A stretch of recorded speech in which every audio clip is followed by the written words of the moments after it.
자, 오늘은 이제 갈라디아서 강의 10번째 시간입니다. 지난 시간에 이어서 이제 갈라디아서 3장 23절부터 시작을 하도록 하겠습니다. 이 23절부터 나오는 이 구절들은 매우 성경에서 아주 이제 중요한 구절입니다. 그래서 오늘 주제를 이 공부 주제를 믿음이 오기 전에 갇혀 있던 혼들이라는 그런 주제를 다뤄봤습니다. 믿음이 오기 전에 갇혀 있었던 혼들. 자, 23절 볼까요? 그러나 믿음이 오기 전에 우리는 율법 아래 감시를 받았으며 나중에 믿음이 계시될 때까지 갇혀 있었느니라. 그러나 믿음이 오기 전에라고 말하는 것을 볼 때, 그렇다면 뭐 믿음이 오기 전에 그러면 믿음이 없었다는 얘기인가요? 예? 그런 것은 아니죠. 우리가 히브리서 11장을 보게 되면 이 본문에서 말하고 있는 이 믿음이 오기 전에 있었던 그런 사람들이 있었습니다. 그 11장, 히브리서 11장에 나오는 모든 사람들은 믿음의 사람들이었죠. 그렇다면 여기서 말하고 있는 이 믿음이 오기 전이란 그럼 무엇을 말하는 것일까요? 자, 이 믿음은 개인적인 믿음이 아니라 또 세대나 경륜으로서의 믿음을 가리키는 건데요. 왜냐하면 이제 많은 구약 성도들이 이미 이제 개인적인 믿음을 소유했었기 때문입니다. 이 개인적인 믿음에 관해서는 우리가 여러분들이 히브리서 11장을 쭉 한번 다 읽어본다면은 그 믿음의 선배들을 여러분들이 참고해 본다면은 쉽게 이해할 수 있을 겁니다. 이 본문에서 이 바울은 이 믿음이라는 이 단어를 사용했는데 이 단어를 역사적인 의미에서 사용을 합니다. 역사적인 의미에서. 이제 그것은 이제 계속해서 나오는 문맥을 통해서 볼 때 더욱더 분명해지는 것을 이제 알 수가 있습니다. 이 뒤를 이어서 나오는 이 문맥은 출애굽기 20장부터 시작했어요. 사도행전 2장까지의 역사를 이제 다루고 있습니다. 왜냐하면은 계속되는 이 23절에서 내용이 우리는 율법 아래에서 감시를 받았으며 율법 하에 있었던 시기를 지금 말하고 있는 거죠. 그럼 이제 본문에서 지금 말하고 있는 우리는 누구인가요? 구원받은 자들을 얘기하는데 구원받은 유대인이나 구원받은 이방인임을 알 수 있습니다. 왜냐하면 나중에 믿음이 계시될 때까지 갇혀 있었느니라. 갇혀 있었다. 그러니까 이 계시된 믿음을 통해서 우리가 이제 구원을 받았다는 얘기죠. 계시된 믿음. 구약적인 믿음으로 구원받는 게 아니라 신약적인 믿음으로 이제 구원을 받는다. 그렇다면 여기서 말하는 믿음이란 도대체 무엇일까요? 우리가 히브리서 11장의 2절을 보게 되면은 믿음이 오기 전에 믿음은 무엇을 가리키는지 이제 알 수가 있습니다. 믿음의 창시자요 완성자이신 이제 예수 그리스도를 이제 말하고 있는데, 그러니까 예수 그리스도가 오시기 전에는 유대인들이나 이방인들이 다 갇혀 있었다는 거예요. 율법이라는 것의 감시자, 율법이 이제 감시자 역할을 했는데 이 율법의 감시를 받아야 했고 또 율법이라는 것이 이제 감옥인데 이 감옥과 같은데 감옥에 갇혀 있었던 죄인이었다는 거죠. 그래서 예수 그리스도께서 오시자 그 믿음이 오시자 그 믿음을 통해서 우리가 이제 구원을 받게 됩니다. 유대인들은 이제 돌판에 기록된 율법에 갇혀 있었고, 제가 이제 이건 설명하지 않더라도 여러분들이 이미 다 잘 알고 있는 내용입니다. 그 다음 이제 이방인은 그럼 율법을 받지 않았는데, 그렇다면 어떻게 해서 율법의 감시를 받을 수 있다는 것인가? 이렇게 이제 말할 수 있겠지만, 근데 이것도 이제 로마서 2장 14절을 보게 되면요, 그 답을 찾을 수가 있습니다. 로마서 2장 14절에는 율법이 없는 이방인들이 본성으로 율법에 있는 일들을 행할 때는 율법이 없이도 이것들이 스스로에게 율법이 되나니 그들의 양심도 증거하고 그들의 이성이 송사하거나 서로 변명하여 그들의 마음에 기록된 율법의 행위를 보여주느니라. 그러니까 마음에 기록된 율법이 이방인들 마음에 있었다는 거예요. 그 마음에 기록된 율법이 있었습니다. 이방인들에게는. 그러니까 예수 그리스도가 오시기 전에는, 즉 믿음이 오기 전에는 유대인이나 이방인이나 모두 율법 아래 감시를 받으며 살아야만 했습니다. 그 율법이 감시자 역할을 했고 감옥 역할을 했죠. 근데 고린도 후서 3장 14절을 우리가 보게 되면요. 뭐 이 부분에 대한 어떤 설명이 이제 주어져 있는데, 고린도후서 3장 14절 한번 펼쳐보세요. 그들의 마음이 완고하여 이렇게 말하고 있거든요. 그들이 마음이 완고하여 오늘까지도 옛 언약을 읽을 때 그와 같은 수건이 벗겨지지 아니하고 남아있으나, 그 예수 그리스도가 오기 전에는 어떤 수건이 그냥 딱 덮고 있었다는 거예요. 덮고 있었단 말이에요. 그 수건은 그리스도 안에서 없어지는 것이라. 그러나 오늘까지도 모세의 글을 읽을 때 수건이 그들의 마음을 덮는도다. 그렇지만 주께로 돌아서면 그 수건은 벗겨지리라. 이제 주는 그 영이시니 주의 영이 계신 곳에는 자유가 있느니라. 그러니까 예수 그리스도가 있는 곳에는 자유가 있다는 거예요. 예수 그리스도의 영이 있는 곳에는 자유가 있다는 겁니다. 그럼 믿음이 오기 전에, 즉 예수 그리스도를 믿기 전에는, 그리스도가 내 마음에 들어오시기 전에는 우리는 율법에 갇혀 사는 노예였다는 거예요. 그랬던 우리가 예수 그리스도를 나의 개인의 구주로 영접을 하게 될 때, 그때 그리스도의 영이 이제 내 마음에 들어오시자 나는 비로소 이제 자유를 얻었다.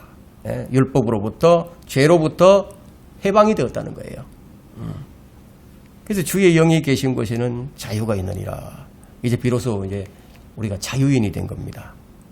그러니까 믿음이 오기 전에는 어땠느냐? 믿음이 오기 전에는 율법 아래 감시를 받고 율법에 갇혀 있었다.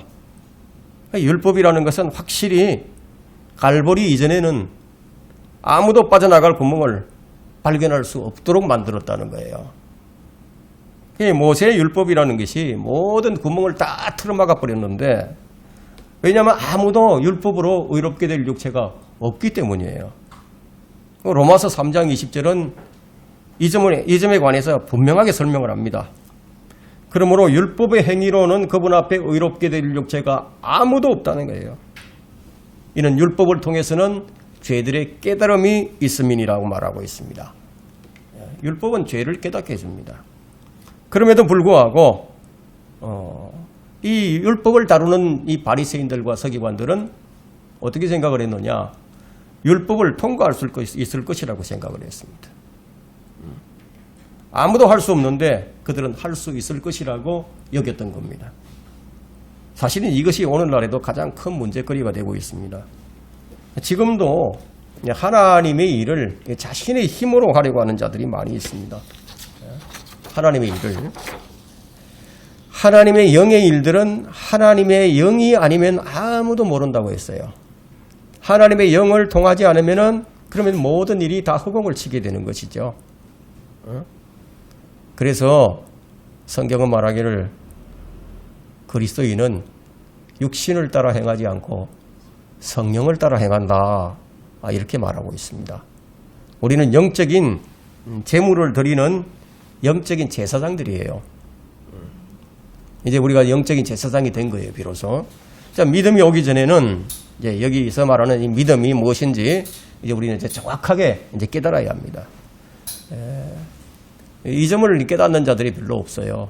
그러니까 자신의 믿음과 주님께서 주신 믿음에 대해 그것을 분별하고 구별하는 그런 사람들이 별로 없습니다. 자, 믿음이 오기 전에 죄인들은 율법에 갇혀 있었고 이제 그곳에서 빠져나올 수도 없었는데, 심지어는 율법을 지킬 수도 없었고요. 율법에 순종할 수도 없었고요. 벗어날 수도 없었어요. 예수 그리스도가 아니면 뭐 거기서 빠져나올 방법이 없습니다. 율법이란 그런 것인데, 자, 오늘 이제 본문에 돌아와 가지고 자, 24절에서 그런 율법을 지금 뭐라고 얘기하는지를 한번 봅시다. 그리하여 율법이 우리를 그리스도에게 인도하는 우리의 지도교사가 되었으니 이는 우리를 믿음으로 의롭게 하려 함이니라. 이렇게 기록되어 있죠. 자, 이 구절에서 말하는 율법은 선생이에요, 선생. 선생으로서 지도를 하는데 뭐라고 지도를 하느냐? 매일같이 우리에게 너는 죄인이다. 이걸 일깨워주는 거예요. 이걸 계속 같은 반복적으로 이제 일깨워줍니다. 율법이 그런 일을 한다는 거예요. 그 율법은 이 교과의 내용을 1400년 이상을 유지해 왔습니다. 그래서 아무도 스스로 의롭게 되지 못하도록 강력하게 아주 절대적으로 막아왔던 거예요. 심지어 율법에 흠이 없이 행했던 자들도 어린 양이신 예수 그리스도의 피를 믿어야 한다는 거예요. 그분의 피를 믿어야 그분이 나의 화목제물이 되는 거예요. 여러분 로마서 3장 25절 한번 펼쳐보세요. 이 점이 중요합니다.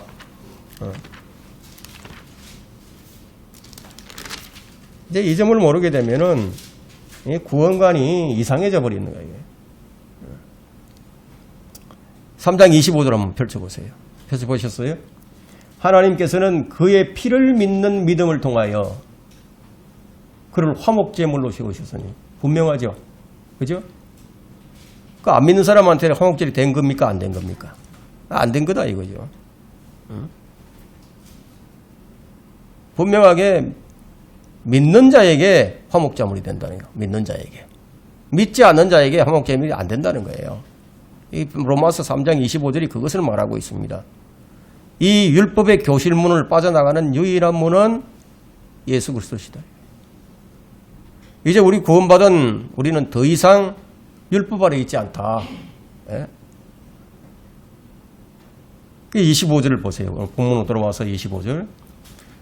믿음이 온 후로는 내게 믿음이 왔다 이거예요. 내 안에 믿음이 왔어요. 근데 믿음이 온 후로는 우리는 더 이상 지도교사 아래 있지 않도다.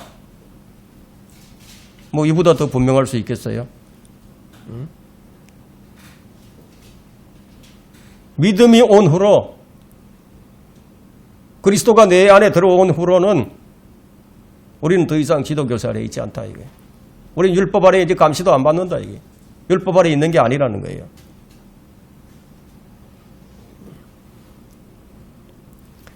여기서 이제 우리는 누구냐 누구? 구원받은 그리스도인이에요. 그리스도인은 이제 더 이상 율법 아래 있지 않는데 그렇게 된 근거를 이 성경이 말하는데 우리가 그리스도와 하나됨으로써 율법에 대해서 죽었다는 거예요. 율법에 대해서 죽었다. 그 죄에 대해서는 우리가 죽었다는 거예요. 우리는 이 점을 알죠. 로마서 6장을 통해서 우리는 이 점을 압니다. 그리스도와 함께 십자가에 못 박힌 것을 우리가 알아요. 로마서 6장 6절에서는 우리가 이것을 안 하니 곧 우리 옛사람 아담으로부터 우리가 아담의 본성을 받아서 태어났잖아요. 우리가 아담이었죠. 그와 함께 십자가에 못 박힌 것은 죄의 몸을 멸하여 더 이상 우리가 죄에게 종노릇 하지 않게 하기 위함이니라. 죄의 몸을 멸해서. 자, 영적으로는 우리 죄의 몸은 멸해졌는데 그런데 물리적으로는 어떻습니까? 우리 몸이 그대로 있어요. 우리 몸이 그대로 지금 물리적으로 그대로 있다. 그리고 영적으로는 우리 죄의 몸은 사실 멸해졌다. 이렇게 된 그리스도인은 율법과 아무런 상관이 없고 의롭게 되기 위해서 어떤 노력이나 행위도 아무런 의미가 없어졌다는 거예요. 이제 여기서 조심하지 않게 되면은 이단 교리로 빠져들 수가 있습니다. 자, 일부 사람들이 이제 25절부터 이제 마지막 절 29절까지 이 5구절 때문에 이단 교리에 빠져들게 됩니다. 첫째 이제 25절을 인용해서 도덕 무용론을 가리킨다 이게. 사람이 뭐 구원받은 이후에는 죄하고는 완전히 상관이 없어졌기 때문에 뭐 도덕적인 죄를 지어도 상관이 없다. 뭐 이렇게 이제 가르치는 사람들이 있다는 거예요. 왜냐하면 믿음이 온 후로 더 이상 지도교사리 있지 않기 때문에 구원받은 사람은 구원받은 이후에 그리스도인의 행동에 아무런 제한을 둘 수 없다고 가르친다는 거예요. 이게 뭐냐? 구원파 교리예요. 구원파 교리. 기쁜 소식 선교회 그런 데서 이렇게 가르친다는 거예요. 둘째, 26절의 끝부분만을 인용했어요. 너희가 다 예수 그리스도를 믿음으로 말미암아 하나님의 자녀들이 되었으니 끝부분만 인용한다 이게. 예수 그리스도를 믿음으로 이걸 이제 빼버리고. 그러니까 하나님은 모든 사람의 아버지이고 하나님은 모든 사람의 아버지고 모든 사람은 형제라고 이렇게 가리키는 거죠. 이게 이제 만인 제사장 교리가 여기서 나온 거예요. 만인 구원론 여기서 이제 나온 겁니다. 이제 셋째 이제 27절은 자 너희 가운데 그리스도 안으로 침례를 받은 사람은 그리스도로 옷 입었느니라. 이제 성령을 언급하는 이 본문의 문맥을 이걸 이제 외형적으로 이제 바꿔가지고 성사로 바꿔가지고 침례로 인한 중생을 가르치기 위해서 사용을 합니다. 그러니까 세례를 받아야 구원을 받는다, 침례를 받아야 구원을 받는다 이런 거짓 교리가 이제 나온다는 거예요. 넷째 이제 28절은요.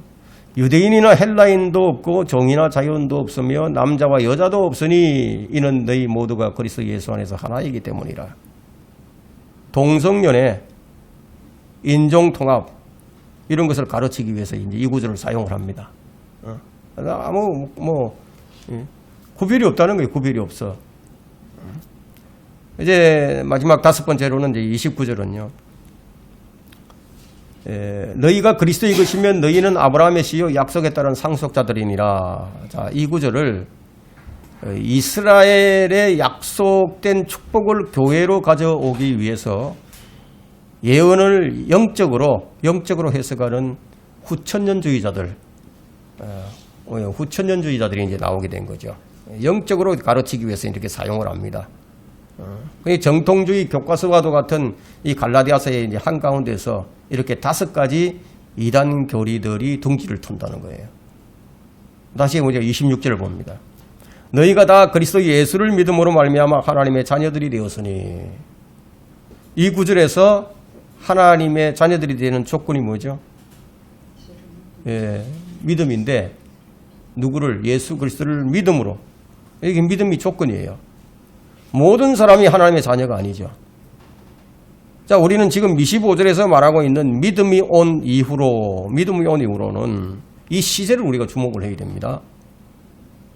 그러니까 이 그리스도가 온 후로는 이것을 간과하게 되면 이 교리적 문제가 이제 발생을 하게 되니까 이것은 이제 아주 중요한 구절입니다. 바울이 사도행전 17장 29절에서 아테네에서 설교를 했죠. 설교를 했는데 모든 사람이 하나님의 자손이라면 이런 단어를 사용했어요.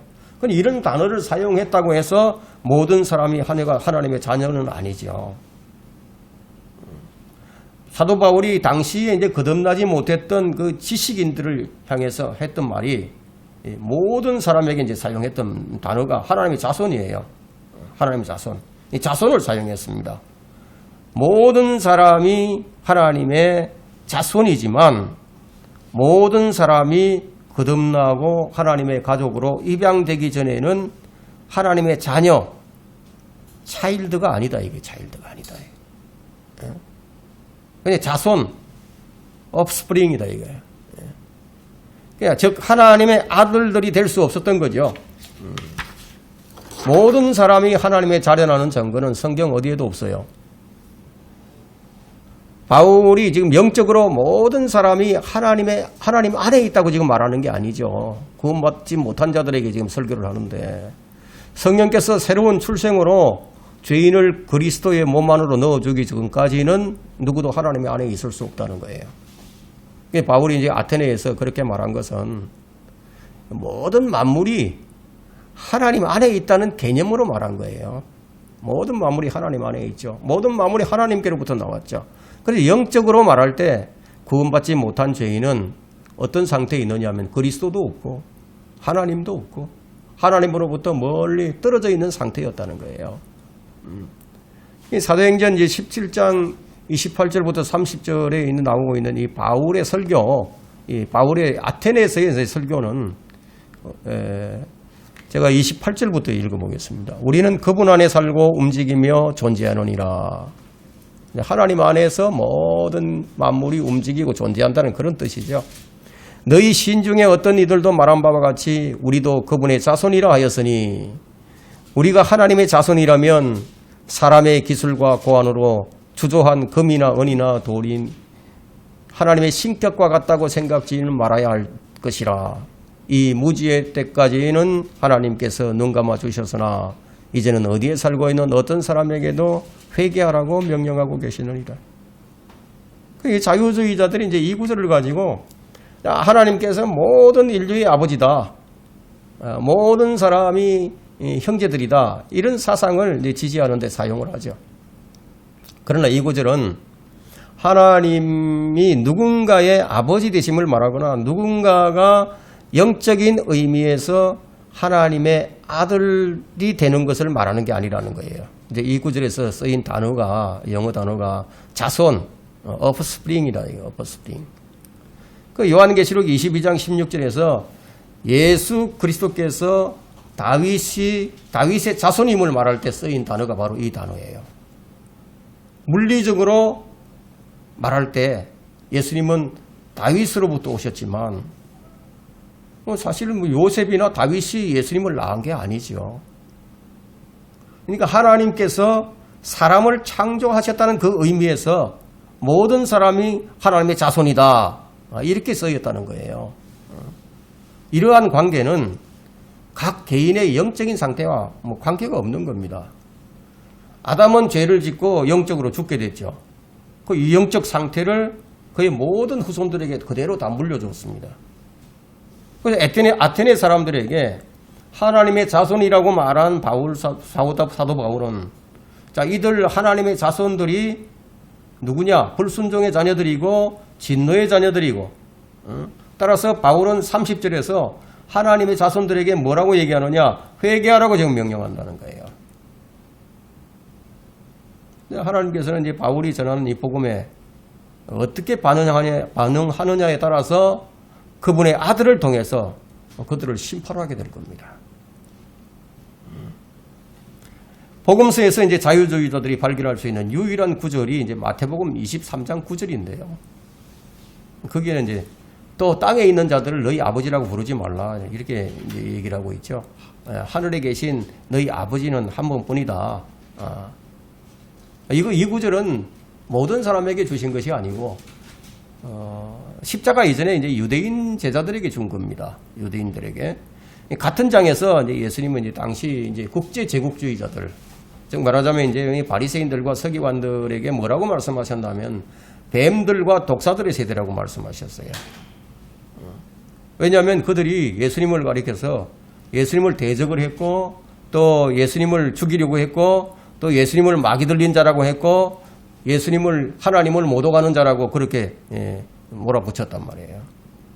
그들은 이제 육체적으로는 아브라함의 자손이 분명합니다. 예수님께서도 너희들이 아브라함의 자손이 분명하다고 말씀하셨으니까.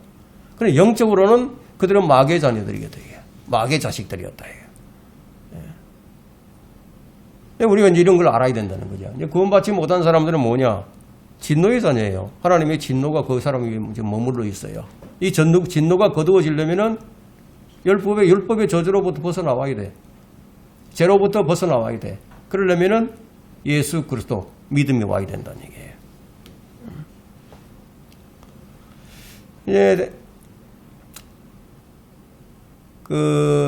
하나님의 말씀에 따르게 되면 믿지 않는 자들은 하나님의 자녀가 아니다. 그럼 이단교리가 왜 나옵니까? 이단교리가. 근데 하나님 말씀에서 더하거나 빼거나 잘못 적용하는 데서 이제 나오게 된 것이죠. 27절에는 이제 물침례가 나옵니다. 물침례가 아니고 이제 여기는 이제 27절이 말하는 것은 성령 침례인데 이 성령 침례를 물침례로 적용시키는 자들이 이제 나온 겁니다. 그래서 물침례가 사람들을 그리스도와 살아있는 연합체 안으로 영적으로 막 이동시키는 수단이라고 이제 말을 하는 거예요. 그래서 물침례가 죄인들을 그리스도의 생명과 연합할 수 있도록 인도해 준다. 그 성사로서의 어디 물침례가 사람들을 그리스도 안으로 집어넣는다. 이렇게 이제 말을 한다는 거예요. 이런 이단 교리가 지금까지 알렉산더 캠벨과 로마 카톨릭 교황에 의해서 전수되어 왔습니다. 그래서 지금도 세례를 받으면 구원받는 줄로 아는 어리석은 자들이 있는 거예요. 그럼 27절이 말하고 있는 이 침례는 뭐냐? 침례는 뭐냐? 물침례가 아니고 물리적인 것이 아니라 영적인 침례를 말하는 거예요. 그러니까 성령 안으로의 침례예요. 물침례에 대해서는 베드로전서 3장 21절에서 명확하게 그것이 무엇인지 우리에게 알려주거든요. 물은 예수 그리스도의 부활하심으로 인하여 이제 우리를 구원하는 모형이라고 얘기합니다. 곧 침례라. 이것은 육체의 더러움을 제거하는 것이 아니라 하나님을 향한 선한 양심의 응답이라고 얘기하고 있습니다. 그러니까 물침례는 모형이지 실체가 아니라는 거예요. 그 물침례를 구원의 요소로 만들고 있는 이단 교단들은 그냥 물침례에 걸려 넘어져 버린 거예요. 본문이 말하는 침례는 성령 침례예요. 여러분 고린도전서 12장 13절 한번 보세요. 고린도전서 12장 13절. 이제 성령 침례가 뭔지를 한번 봅시다. 13절. 성령 침례가 어떻게 이루어지는가 한번 보죠. 유대인이나 이방인이나 종이나 자유인이나 한 성령에 의하여 우리 모두가 한 몸 안으로 침례를 받았으며 또 모두가 한 성령 안으로 마시게 되었느니라. 성령에 의해서, 성령 안에서.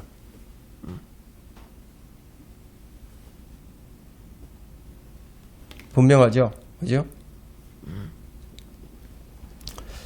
자, 그러면 이제 성령 침례를 통해서만 그리스도 안으로 들어갈 수 있다는 거죠. 그러니까 갈라디아서 이제 3장 이 마지막 5구절은 물리적인 것이 아니고 모두가 다 영적인 것을 얘기하고 있습니다. 침례로 인한 이 구원이라는 오래된 이단 교리가 오늘날에도 여전히 이제 교회들에서 이제 지금 가르쳐지고 있습니다. 참 안타까운 일이지만 28절은 그리스도 안에는 이제 헬라인도 없고 유대인도 없다. 이거는 뭐 인종 통합을 주장하는 구절이 아닙니다. 본문을 계속해서 읽어보면 성령께서 이제 자유주의자들이 꼼짝하지 못하도록 시키시는 이제 부분을 볼 수가 있는데 28절에 이제 남자와 여자도 없다. 그럼 이것은 영적인 것이지 물리적인 것이 아니죠. 거듭난 이후에도 그리스도인들은요, 남녀를 구분하고 있는 육체적인 특징을 잃는 게 아닙니다. 육체적인 특징은 그대로 가지고 있어요. 남자가 여자로 바뀌지 않는다는 거예요. 만일 이 구절을 가지고 인종 간의 차이를 무시하려고 든다면은 그 먼저 해야 될 일이 무엇이겠습니까? 남자와 여자가 같은 화장실을 사용해야 되겠죠. 이런 구분이 없어져야 되는 거죠. 그 현대 교육의 방향이 뭐냐? 오랫동안 이 방향으로 지금 달려왔습니다. 남자와 같은 여자, 여자와 같은 남자를 발전시킨다 이게. 그래서 남녀 구분을 없애고자 노력을 해왔는데, 남녀와 또 인종의 차이를 없애고 모든 것을 같게 만들려는 그런 시도에도 불구하고 결코 바꿀 수 없는 중요한 두 가지 사실이 있습니다. 남자들은 결코 임신할 수 없다는 거예요. 응? 그리고 여자들만으로는 결코 임신할 수 없다는 거예요. 왜 두 가지 바뀌지 않아요? 종이나 자유인도 없으며 이건 영적인 것이지 물리적인 것이 아니죠. 우리가 지금 은혜 아래 살고 있지만 물리적으로는 종과 자유인이 구분이 있죠. 엄연히. 재림 때까지는 종과 자유인의 구분이 분명히 있어요. 너희는 모두 그리스도 예수 안에서 하나 그리스도인들의 연합을 지금 이거 말하는 것이지, 그리스도인들의 연합 외에 어떤 연합에 대해서도 성경은 전혀 증거하고 있지 않습니다. 심지어 성경은요, 이스라엘에게 뭐라고 경고하고 있느냐면 어떤 동맹도 맺지 말라. 이게. 그들은 동맹을 맺음으로 해서 낭패를 많이 봤죠, 이스라엘이. 하나님께서 동맹을 맺지 말라고 했는데 동맹을 맺었다 이거예요. 그들은 또 한 번 동맹을 맺음으로써 큰 낭패를 당하게 될 날이 이제 곧 올 겁니다. 재판관계 2장 2절에 보게 되면 너희는 그 땅의 어떤 거민들과도 어떤 동맹도 맺지 말며 너희는 그들의 제단을 헐라하였으나 너희는 내 음성에 복종하지 아니하여도다. 어찌하여 이같이 하였느냐? 하나님께서 책망하신다. 동맹 맺는 걸 가지고. 이 약속의 자녀들은 하나님과의 동맹만 있을 뿐 다른 동맹을 맺으면 안 된다. 이게 다른 동맹은 우상 숭배와 우상의 제단을 쌓는 일뿐입니다. 자, 29절 이제 마지막 절입니다. 너희가 그리스도의 것이면 너희는 아브라함의 씨요 약속에 따른 상속자들이니라. 이제 바울이 지금까지 진짜 말하고자 했던 것을 여기서 이제 끄집어내는 거예요. 쭉 앞에서 설명을 쫙 내용을 설명한 다음에 이제 마지막에 이제 핵심을 끄집어내는 거예요. 진짜 이제 말하고자 하는 것이 뭔가. 이것이야말로 성령을 언급한 후에 14절부터 성령을 언급한 후에 계속 지금 말하고자 했던 결론입니다. 결론. 그리스도 안에서 믿음을 행사하는 자는 아브라함이 의롭게 됨과 또 그 의가 증가된 의와 함께 시작된 유업의 일부로 뭘 받는다? 성령을 받는다는 거예요. 말하자면 16절에서 아브라함의 씨가 영적이기 때문에 믿음으로 의롭게 된 그리스도인은 아브라함의 영적인 씨가 된다는 겁니다. 예. 아브라함이 믿음으로 어렵게 여겨졌고 또 그 의가 이제 증가되었죠. 우리 역시 동일하다는 겁니다. 그리스도 안에서 성도들은 한 영이 되었어요. 한 영. 한 영이다. 이게. 성령 안에서 이제 한 영이 됩니다. 또 물침례나 이교도적인 성사들과 상관이 없이 한 영이 성령께서 그들을 그리스도 안으로 집어넣는다는 거예요. 그리스도 안에서 영적으로 남자와 여자, 종과 자유인, 유대인과 이방인 사이에 아무런 차이가 다 없어져 버렸어요. 만약 이제 여러분이 그리스도 안에 이제 있다면은, 그러면 여러분은 아브라함의 씨이기 때문에 하나님께서 아브라함에게 약속한, 아브라함 씨에게 약속하신 그 영적 약속들을 다 받는다는 거예요. 더욱이 이제 문자적이고 물질적이며 눈에 보이는 어떤 왕국이 오기 전에 천년 왕국의 유업의 상속자들은 영적인 자녀들이 되어 있다는 거예요. 영적인 자녀들. 언제 어느 곳에서도 물질적인 약속들을 영적으로 바꾸어서 자, 이 구절에 갖다 끼워 맞추는 것은 불가능하다는 겁니다. 그렇게 해서는 안 된다는 거예요. 영적인 자녀들이죠. 약속에 따른 영적인 자녀들이다. 그러면 이제 유업이 문자적이라면은 이스라엘 나라에 결합을 해서 그리스도와 함께 이제 상속자가 될 수가 있죠. 그러면 유업이 영적이라면 거듭날 때 그리스도의 몸과 결합을 해서 그리스도 안에서 상속될 수가 있겠죠. 상속자가. 이런 말들을 여기서 지금 이제 제시하고 있는 겁니다. 오늘 여러분들이 이제 마음에 잘 간직하시고 믿음이 뭐냐, 이 신약 시대에 주어진 믿음이 뭐냐, 이걸 분명하게 여러분들이 이제 아셔야 됩니다. 오늘 여기까지 하겠습니다.